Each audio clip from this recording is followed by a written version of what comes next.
films are just so odd and different and quirky that they all pop so much, which is great for me because I'm a very, very monotone person. And if it was just a film full of Joe Flood, it'd probably be pretty boring.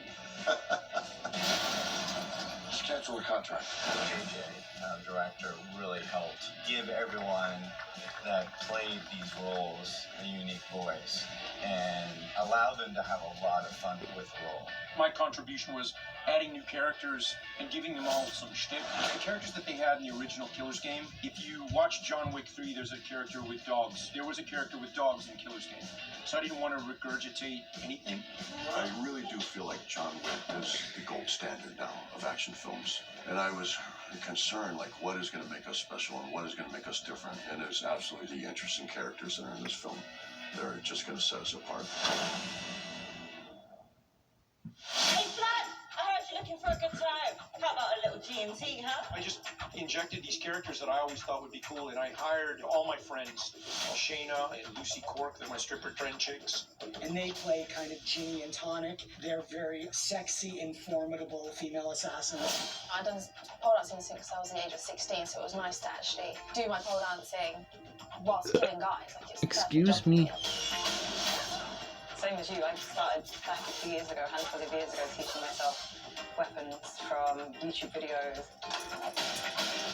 When I heard about this role, first thing I did was went and found my butterfly knives and was like just trying to become, better than I've ever been with it. It's not often you see somebody that's as handy with butterfly knife as Shayna. She's really good with all bladed weapons. Part-time ninja. So I figured we'd put those two girls together and have them chop a bunch of guys up, and they were going to be the Man-Haters Club. And we did a lot of training as well. I mean, if you see the outfits, we kind of needed to stay in a bit, and stuff, in shape. Ginny and Tonic, they had two looks, of course, but most of the rest of the characters only get one signature look. But with those, you had to kind of capture who they are straight away. I remember giving the girls these little flimsy bits of costume to wear, to saying, would you wear this? And they went with it. We made them as fancy and as feathered and as blingy and as sexy as we could, and they loved it. Later in the film, obviously you see that we've been assigned this very important mission. It's less sexy, it's more, tactical. Okay, so we're shooting the gag where Lucy, she gets thrown into me, her grenades have been pulled, this is the moment before we blow up, so I've got to take the impact, the full force, and see how that looks. I hate to see you go. It's just being fun. It's one thing to just be a cool, sexy assassin, but it's like, we want to humanize it. And these characters have depth. Even like the Mackenzie brothers, we don't see their house, but we see the pub that they run in Glasgow, and we see that they've come from somewhere, they've got history together. Daddy's home! Well, I got a phone call from Dave Bautista, who I've known since when I was first in WWE. I guess JJ had said to Dave, I have this idea, I just need to fill the shoes of a larger Scottish gentleman who could be physically impressive in a fight with you.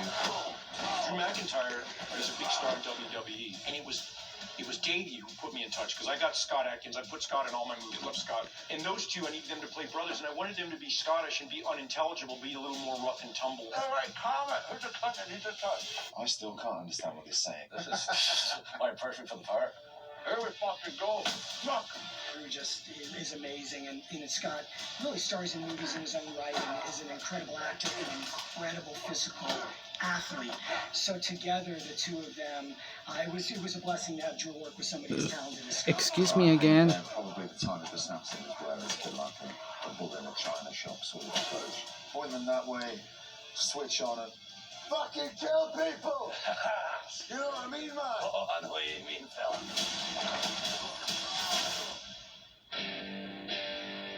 Amo esta puta canción.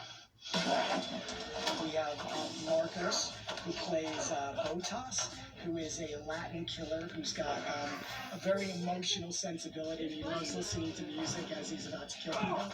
So Marco is an old friend of mine who plays Botas. Marco's from Chile, and he can dance, that fool can dance, and he can fight like a pack of wild dogs. She had a love story. She was killed. So from that moment on, I always dedicate my kills to her, to my love. I'm always listening to music and remembering the moments that we were dancing together. So everything that I do and every fight that I do is kind of like, this is one is for you. So I'm a very passionate guy. That is beautiful. That is amazing. We cast a gentleman named Daniel Bernhardt, who's amazing, as Max, who is Antoinette's mercenary bodyguard. And he factors in, and of course, he brings a whole team of 20-some special mercenaries that are going to get Joe. JJ was a former military guy, really wanted me to be this hardcore military guy. JJ told me, he goes, hey Daniel, I got this gig for you and I want you to play Max. We have Palm play opposite you. And I was like, Palm, oh my God, that is so cool. So that was like a really special bonus. I always envisioned her, I always want to work with her. And I've always gone out to her for everything I've done, but she's been so busy. We saw a little window of opportunity, and I thought to myself, let's call her. Palm is just fantastic. Anyone who's seen the Mission Impossible 7 knows how incredible Palm is and how gifted she is, not just as an actor, but as a real physical person. It's really amazing what they put together. And I think this movie will be a little gem.